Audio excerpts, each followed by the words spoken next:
teacher. I took the Asian American Studies Southeast Asian course when I was a sophomore at UC Davis, and it was not taught by Professor Valverde, but by another grad student. I and a few other students did not like or enjoy the class. The majority of the students who were Southeast Asian students who were keen in learning something new or something that would critically challenge our way of thinking. Instead, the material presented was just an elaborate ASA 1 and ASA 2 course about Southeast Asians.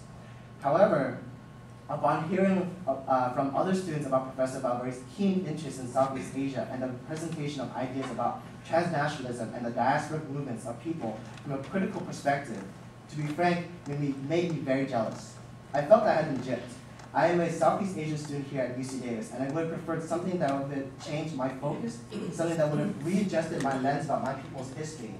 I fear that if we do not have Professor Valverde, there will be no critical point of view, and in place of a vacant Southeast Asian professor, there will be young graduate students who will not be able to fulfill the role that is needed for an upper division course without proper guidance.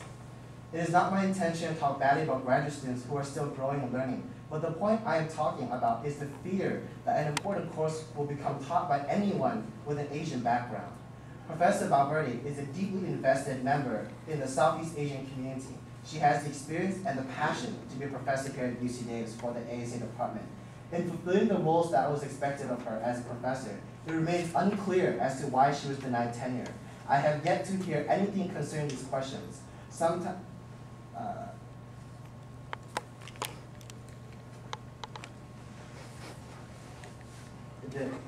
okay, I'll just read it. Okay, sometimes, I should have read this before.